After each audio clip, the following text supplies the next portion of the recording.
what this kind of music reminds me of? In Broken Sword, whenever you discovered something and it was imminent that you had to move and to get things rolling, this sense of urgency is really reminding me of Broken Sword. But now it's calm. Now, we've spoken to Trevor, but before we speak to Mrs. Hanbrook, that was her name, just wanted to check outside again. Maybe there's something in the trash? I'm very wary of trash cans in adventure games, you know. There's always some treasure in them. No point wasting time searching through a dirty old trash can. You finally learned. I'm so proud. Well, I'm always gonna try.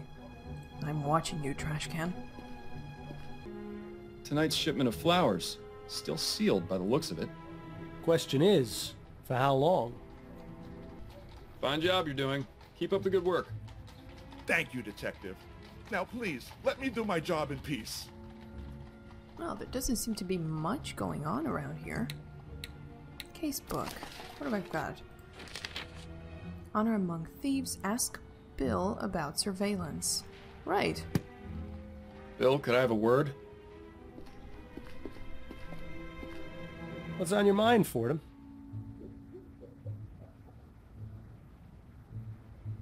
Any thoughts on Mrs. Hanbrook's assistant, Trevor? Yes. I feel sorry for him. Why? He seems to enjoy his work. Nah, it's not that. He's obviously smitten with Mrs. Hanbrook, but she won't give him the time of day. I know, What? right? You only saw him for a few moments. How in the ether did you get that impression? The way he looked at her, the way he spoke when he confessed to contacting the police. Shall I go on? No, that's fine. I see what you mean. Really, Miles? You'd be surprised what you can learn from people if you just look at them. Why bother doing that when I've got you to do it for me?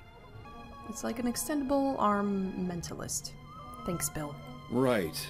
Based on what we've been told in our experiment, I can only conclude that our burglar is using the upstairs window to get into the shop. So what do you propose we do about it? It's happened repeatedly over the past 3 weeks, on one of the delivery nights. Since it has yet to occur this week, and today is Friday, logic dictates it should be tonight. So we settle in and wait to see if the burglar returns? Catch him in the act? Exactly. It's our best chance of solving this before the trail goes cold. And I was really looking forward to getting that drink at the Angel tonight, too. I know, but it's as you said yourself. There'll be plenty of other opportunities. Besides, forbearance is good for the soul. Spoken like someone who truly has no idea how to have any fun. I'm sure I'll get the hang of it one of these days, especially with your expert tutelage.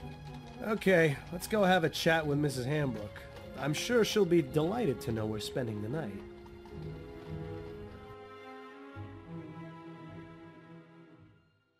Damn, I forgot to bring my deck of cards again. At least it's quiet up here. I'm surprised we didn't go deaf after the last time we did this. What? I said... Oh, right. Your sense of humor remains on point. Very funny. Miles, have you ever considered leaving all this behind? What, you mean quitting the force? The force, the city, going off and seeing what else is out there, you know? I'd miss it too much. Wouldn't you? I was thinking I might visit Harley out west. She makes it sound like a dream in her letters. Wide open spaces, fresh air. I know I'm a city boy and would probably miss New Britannia's filth and squalor after a week, but... You should do it. A change of scenery never hurt anyone. Plus, it's much easier for you than it is for me. I've got a family to consider, after all. Ah, right. Oh, no, I didn't mean it like that, Bill. It's just... Shh. I think I heard something. Uh-oh. It's a pretty tall character. Oh, no. Bill? Stop! Police! Damn it!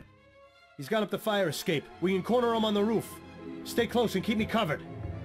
Will do. 10-4, old buddy. Oh, you lost your hat, man. Oh, pick up his hat.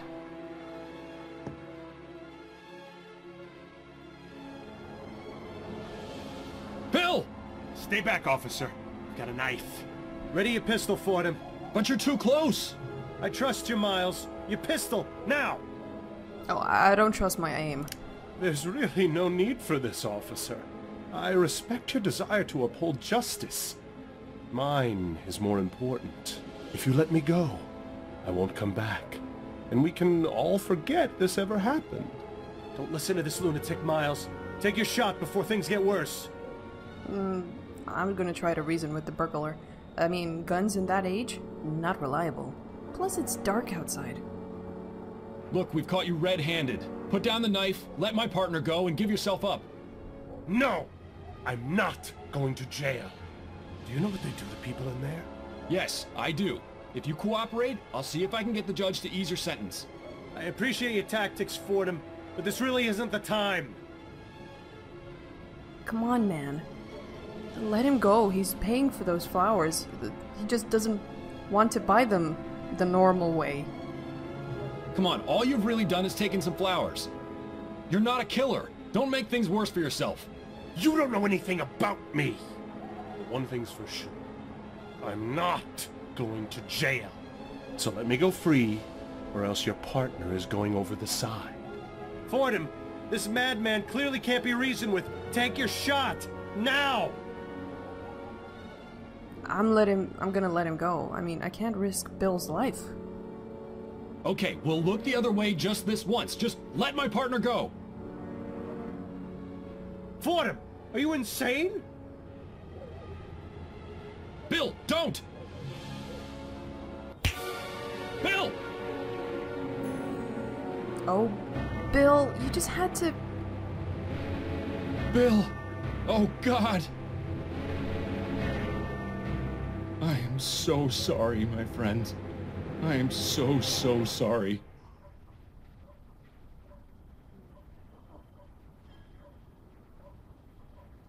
Well, Bill's dead, because he couldn't let him go. I gave up my integrity to save his life, and he just squabbled it.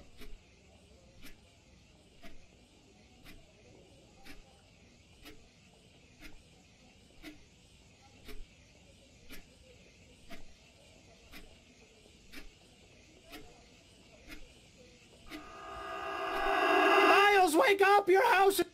Huh? What? You see, I told you it was funnier when I did it to you. Yes. Hilarious.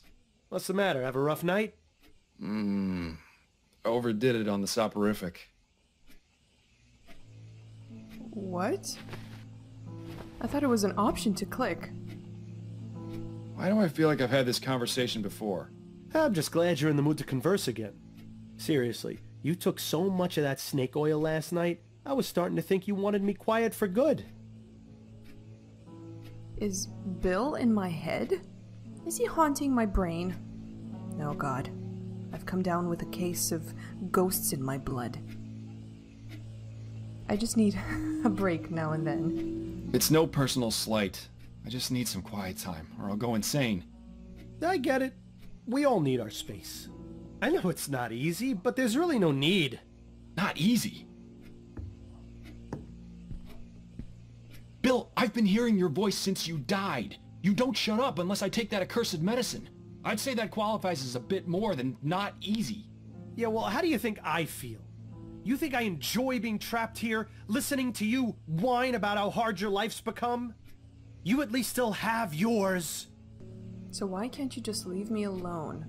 I don't know. I wouldn't want to get rid of Bill. I feel like you're making me go insane. If you're just as miserable, why don't you just go away and leave me in peace? Believe me, I wish I knew how. But the bottom fact is, you're stuck with me. So you can either keep living this way and ruin your life even more than you already have, or you can do as I've told you and try to figure out a way to let me move on. Well, this life isn't all so bad, although I think you don't really appreciate the lack of privacy. Yes, we definitely need to find the burglar that killed you. Well, that kind of pushed you over the edge. Although it was kind of your fault. Right. For the 1000th time, you want me to find the burglar from the flower shop. Yes, exactly. I still don't get how that's going to help.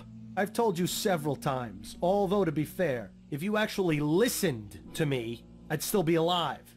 At any rate, you wouldn't have been in that situation in the first place if not for him. Once the criminal has been caught and is in custody, we'll both get what we want. Well, to be fair, I've also tried the other option where you shoot him, or where you try to shoot him and you kinda nick Bill, and he dies anyway, so he whines about it anyway. A decent night's sleep. A decent night's sleep? More than that, you'll have that elusive thing you always wanted to give others. Closure. You do realize the trail's pretty much frozen at this point. Our man has seemingly vanished into the ether. That's no excuse not to keep trying.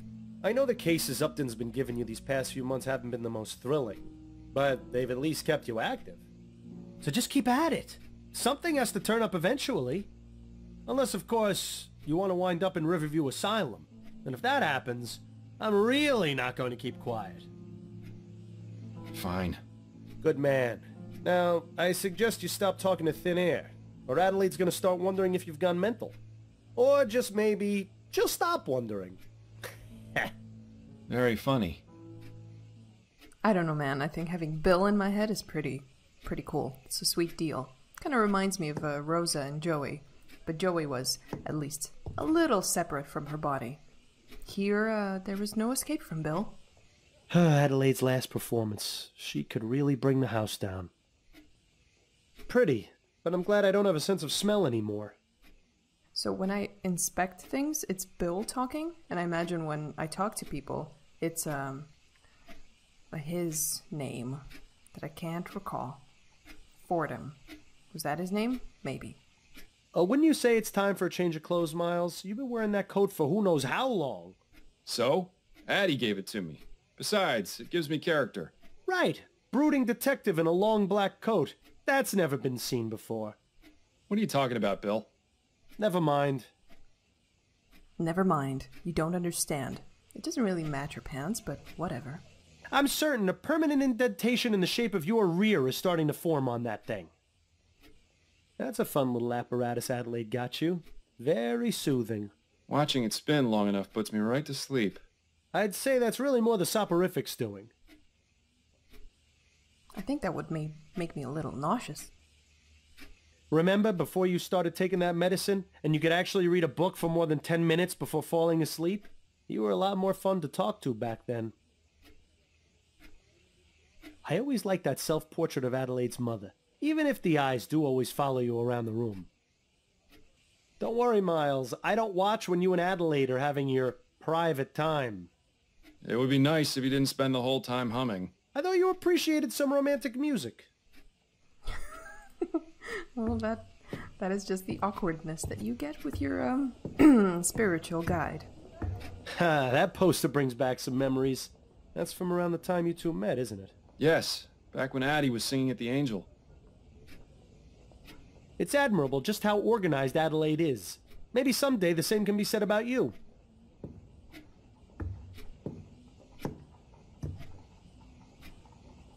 Miles, care to explain what you're doing? Just checking to make sure everything that needs to be in here still is. Right. If you start taking that stuff during the day, you're really going to have problems. Oh, that's where I keep the medicine. Got it. I was just adventuring, but now I know. That's where the good stuff is. Adelaide's mother certainly enjoyed pressing flowers. Do you suppose she does more of it now that she's retired? I don't know. I don't really care. Well, look who's awake. Ready to rejoin the living? Very much so.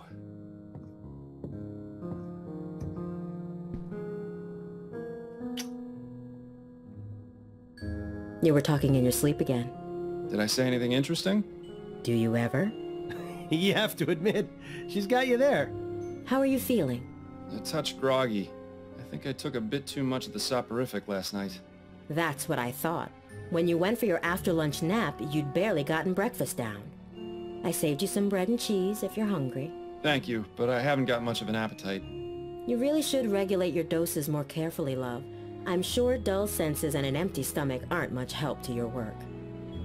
By the way, a message arrived via courier for you this morning. I put it on the table along with today's newspaper. Thank you, dear. I like her. I like her a lot.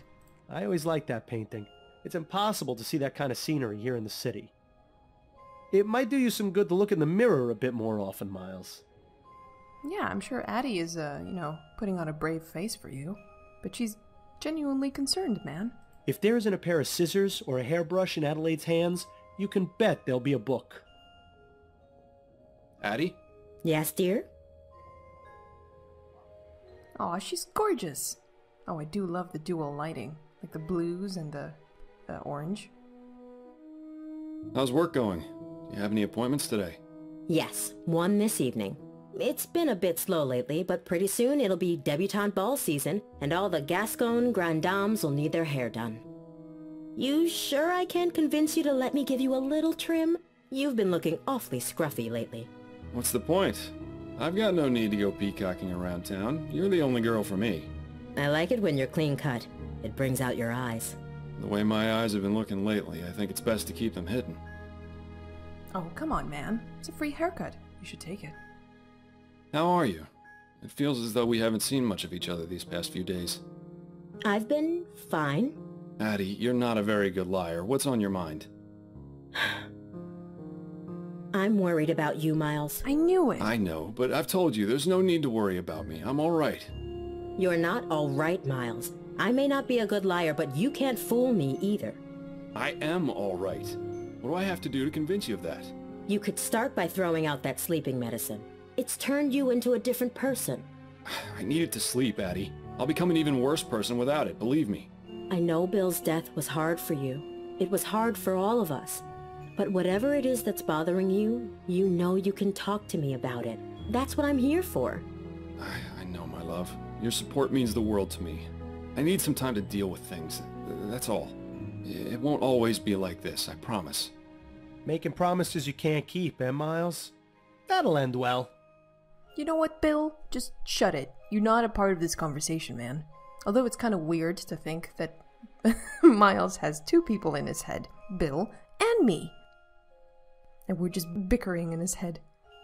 I've still got that song you sang last week at the Rutherford stuck in my head. You were amazing. Thank you, Miles. That was a lovely evening.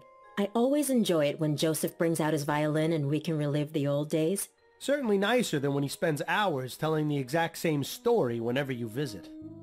They were very glad to see you, you know. It's probably the most fun I've had in months, to be honest. They've invited us for dinner again in a couple of weeks, if you're feeling up to it. I hope I am. What's that you're reading? It's a collection of short stories by James Penstroke. It was just published earlier this month. Any good? Oh yes, I love his work. He's been publishing a new serial in Brentwell magazine. I can't wait to read it. Perhaps we both can together? I think you'd enjoy him. Lately, I haven't been able to concentrate on a page for more than 5 minutes without nodding off. That is a pity. I'll let you get back to your book. Maybe stop taking that fucking medicine, man. No current cases. I have nothing. I'm just chillaxing at home. You remember how much time Adelaide had to spend convincing you to sit for this? At least these days, with ferrotype tech advancing the way it is, these portraits can be done in just a matter of minutes. Just a matter of minutes. Oh, the good days, I guess. How are your parents doing these days? It's been ages since you wrote them. You know, Bill, I didn't sign up for you also being my mother. Didn't I give you two that clock as a wedding present? Too bad it stopped working. Probably need some batteries, or whatever they used in these days. Your book collection has always astonished me. Heaven help you if you ever decide to move. Your book collection has always astonished me. Adelaide's father certainly had an amazing life. Imagine being the personal barber to the Prime Minister and his family. The gossip and secrets he must have heard. Must be quite exhilarating. That makes me wonder what old Mrs. Handbrook is up to these days. Well, we definitely should visit the flower shop again since you forgot your hat there. I noticed. Building those model ships was a good way to pass the time between cases. Hopefully it'll be a while before you get enough time to build another one. Another one? It's been so long since you used that desk. Did you even notice when Adelaide got rid of the chair? Bollingworth Ale. My favorite! And a nice souvenir from the Angel. You really ought to go back there someday. It wouldn't be the same without you, Bill. I'd love to see the look on Snelling's face if he ever found out you kept your old truncheon. What is a truncheon? I should look that up. Ah, the Havisham case. Our first time out as partners. First in a long line of successful cases. It's nice to have a memory of the good old days. Front door. I'm not gonna leave just yet. I will look at the message and the newspaper. Newspaper first. Ooh, that's quite the font. Remembering the HMS Ligeia, Grand Dame dies, ethericity. It's real and it's coming, says scientist. Second bizarre murder baffles police. Well, maybe this is more important. They're investigating a murder in Chumley, similar to one which occurred in that borough just last month. Though many details are confidential at this time, we are able to confirm that both victims have been male and died from gunshot wounds. The police declined to reveal any further details and denied rumors that the murders are being committed by a serial killer. There's no reason to believe these murders are related. Chief of Police Reginald Snelling. We have our finest detectives on the case and hope to find whoever perpetrated these awful crimes very soon. In the meantime, we ask the citizens, especially those in Chumley, to remain vigilant and report any and all suspicious activity immediately to police officer. Right, like that's gonna happen in Chumley. Well, that was an interesting read.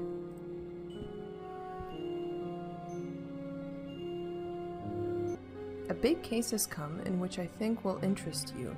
Meet me at the Roven Coffee House for more details. Upton says she's got a big case for me. Does she go into any more detail than that? No, but then you know Upton. Always on a need-to-know basis. Especially since she's been giving me these cases under the table. To be fair, they haven't exactly been anything of note. True, but she's still sticking her neck out for me. I can understand why she's so secretive about it. I think she just misses having you around the station. Poor Connie. With you quitting and me dying, she must be bored stiff at work. Anyway, I'm supposed to meet her at the ruined coffee house. That can't be right. It's not like Constance to make mistakes. She must have gotten in somehow. Guess I'll head over there and see what she's got then.